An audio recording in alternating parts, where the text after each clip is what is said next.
that if you listen to your wife, for example, she'll tell you something that you probably need to know.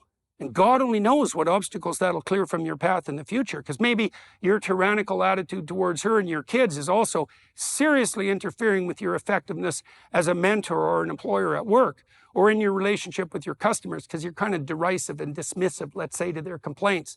That's a great way to make your business fail. You know, someone will come in with a problem and you're above it all, and so you treat them dismissively. It's like, that, I didn't have to put up with that idiot. So then what happens? That idiot goes and tells 1,000 people what a prick you are. And that happens 10 times in your community of 10,000, and that's the end of your business. So these things spread quick. If I enter fully as I am able into the private world of the neurotic or psychotic individual, isn't there a risk that I might become lost in that world? It is frightening, you know, if you're talking to your wife, say, and it's about a serious problem, and she's trapped in her familial past in relationship to that conceptualization, and there's a lot of darkness and betrayal there, and you take on that viewpoint, you can feel all that, you can experience it, you see that happening. That's really upsetting. It's really easy to avoid that. But if you can withstand it and you can analyze it, then you can, well, that's how you rescue the maiden from the clutches of the dragon, by the way.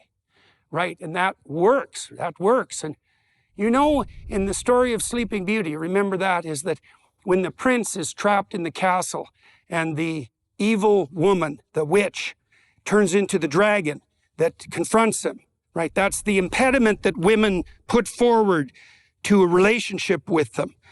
It makes itself manifest in their choosiness with regards to male partners, for example, and it is Mother Nature itself telling you that you're insufficient, right? It's the most fundamental form of rejection. It's that dragon that the evil queen transforms into when the hero is struggling to eradicate being trapped in the dungeon by the terrible, devouring mother.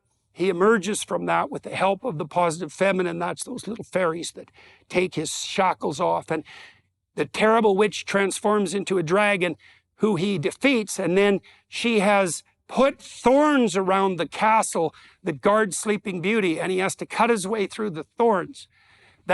This happens in every marriage, in every relationship, and what you'll see when you're interacting with women is that before the sleeping virgin makes herself available to the redeeming kiss, there's many thorn fields that have to be gone through. And those are all the problems that women, as problem detectors, aggregate around themselves to bring to the attention of men before they can play, right? And it takes faith and courage and a sharp sword to cut through all those obstacles to get to the place of true relationship, right? And a huge part of that is just listening. And how much do you have to listen? Till the problems are solved. And how deep are the problems? Oh my God. They can be multi-generational. Like the bottom, that's an abyss, right? That's a real journey down into the deepest possible depths. That's partly why people avoid complex discussions in their own relationships, especially with a problem that recurs. You know, you have a problem in your relationship, it comes up all the time. It's like, there's something at the bottom of that, some complex, some betrayal around which everything is circulating. It's going to be one ugly journey to get to the bottom of that, but you can. And then the person sheds it like a snake shedding its skin. That's part of that process of renewal. What's the upshot, the end goal of this adoption of this, let's say, transformative attitude?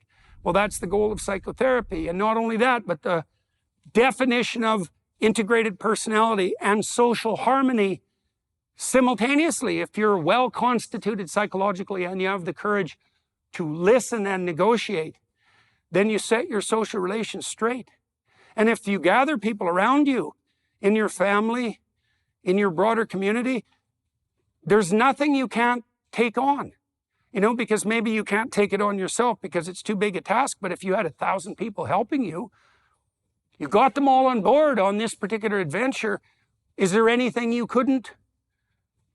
Is there anything that would stop you? You know, one of the things I've learned, I don't believe in natural resources, say. I think human beings can make the desert bloom if they cooperate. There's nothing that can stop us. And what's the necessary precondition for cooperation? Communication and negotiation. You know, like if we're married, we're way more formidable than if we're single. Otherwise, why be married? If you're married with a family, you're way more formidable than you are alone. If you aggregate a community around you, it's an army.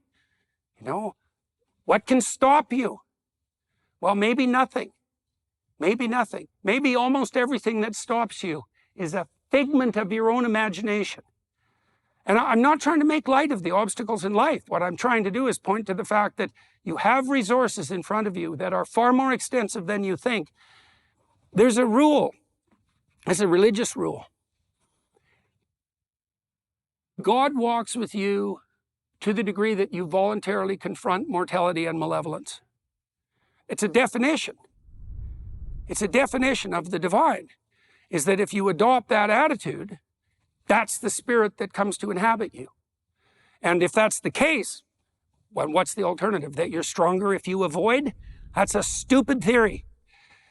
If that's the case, then, well, then what's the limit? You know, our whole culture, the whole Christian West is predicated on the idea that the only thing that stops you is your unwillingness to confront the horrors that are in front of you. And that's nothing but a lack of faith and courage, fundamentally. Now, nothing but. I'm not trying to make light of that. It's not surprising that you'd shrink away. But we know, one of the things we know as therapists for sure is you are in trouble to the degree that you shrink away. And you take people who are terrified, you find out what they're afraid of, you get them to confront it, they get braver. They don't get less afraid. They get braver, and that generalizes. So, and this, what I just told you about, what I just taught you, try it. You can do it. You can learn to do it. It's pretty easy. It's like, okay, I'm going to listen. This is the deal. I'm going to listen to you. After you're done talking, tell me. You know, you'll get to pick that up automatically. You don't have to make it formal after a while. You'll learn when the person said enough, but you can have them say, okay, it's your turn. It's like, okay, here's what I think you said. Correct me if I'm wrong. Let's get it right before it's my turn, you know? And the person, I tell you, man, that person will be happy with you. And if you do that enough, you'll run out of problems. And when you run out of problems, it's like, then you can have some fun. And that's very much worthwhile. We know this. So the optimal marital relationship is partner in play. Okay, we know something about the psychobiology of play from Jaak Panksepp. We'll talk about this in the next lecture. Play is a very fragile motivational state in that children can't play if any other motivational state dominates them. If they're hungry or tired or angry or upset or frightened, they can't play. And so as a father, what you do is you demarcate a space. It's a walled garden, and you fortify it and make it safe, and then the children can play. And when they're playing, they're experimenting with what they could be. That's what play is. But so if play is occurring in your house, it means you've optimized the environment. Exactly the same relationship characterizes the relationship you have with your wife. If you're not playing, it's not a walled garden. You haven't listened. You haven't addressed the thorns. You have not confronted the specters of mortality and malevolence that haunt your house. And so there's an impediment between you. And that rediscovery of what you had in childhood but lost can't take place. And this Rogerian pathway, that works. You can learn that. Anyone can learn that. You know the rules, you can implement them, you can do it with yourself too. You know, explore your doubts, summarize them. That way you learn to communicate with yourself. Clear away the obstacles, and then you have an obstacle-free pathway forward. And your vision of where you're headed clarifies.